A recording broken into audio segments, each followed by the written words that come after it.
नमस्कार मित्रों।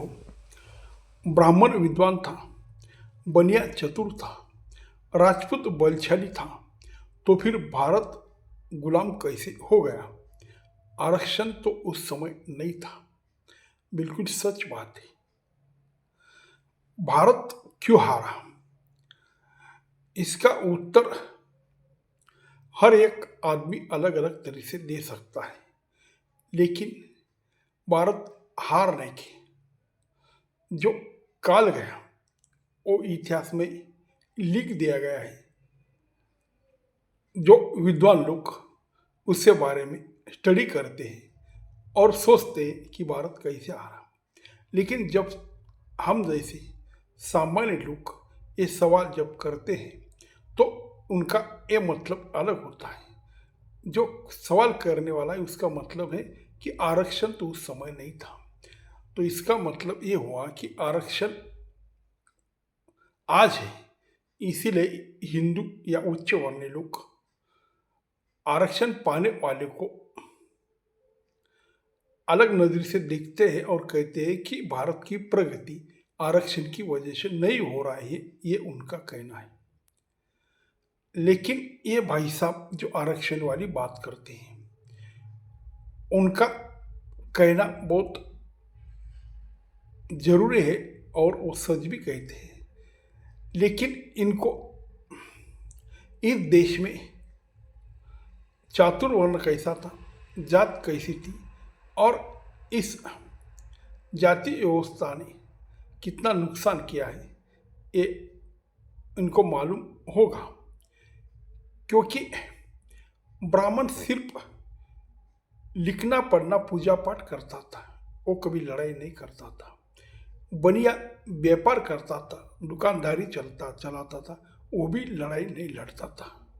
राजपूत क्षत्रिय होने के नाते वो अकेला लड़ता था और ये बाकी लोग उनसे पीछे से कुछ मदद करते होंगे, वो भी लड़ाई की नहीं, खाना पीना की सुविधा। और ब्राह्मण ये जो उस टाइप पत्र लिखे जाते थे इस देश को उस देश को, उसमें उसका सबक था। ये तीनों छोड़ के बाकी जो समाज था वो समाज कारागिरी में आता था, वो सेवा में आता था। लेकिन कभी भी बाकी ग्रीस में, पर्शियन में, अरब में लड़ाई के लिए कोई जाति वर्ग नहीं था, जिसको लगे वो लड़ता था। और जब देश पे आन बान शाइन की स्थिति आई तब सब हाथ में तलवार भाला लेते थे। यहाँ पे ऐसा नहीं था, यहाँ पे सिर्फ क्षत्रिय लड़ते थे और बाकी लोग या तो घर में बैठते थे या कुछ लड़ाई में पीछे से मदद करते थे। तो भारत हारने का ये सबसे बड़ा वजह है कि पूरा देश कभी लड़ा नहीं, पूरा समाज कभी शत्रु के साथ उसने कभी जंग नहीं की, वो अलग थलग रहा। क्षत्रिय को लगता था मैं बलवान हूँ, मुझे किसी की जरूरत नहीं। तो जो दलित थे, जो गरीब समाज था, वो कैसा लड़ाई में आएंगे, उनकी इच्छा भी रही। लेकिन क्षत्रिय ने और बाकी जो लोग से उच्च वर्ण जिसे कहा जाता है उससे उसको नज़दीक नहीं लिया। यही वास्तविकता है, किसी को बुरा लगे। लेकिन उस जमाने में जो वर्ण व्यवस्था थी बाद में जिसमें जाति व्यवस्था में बदल गई, ये इसका सच है। इसीलिए भारत हारा, क्योंकि भारत एक संघ नहीं था। भारत में अलग अलग जाति थी, अलग अलग संप्रदाय थे, अलग अलग भाषा, सब ऐसी थी। और एक देश कभी भी एक क्षत्रिय राजा के नीचे नहीं था।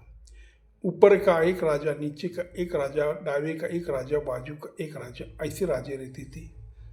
इसीलिए एक छत्र अमल नहीं होने के कारण एक देश हारने की बहुत बड़ी वजह है। नमस्कार।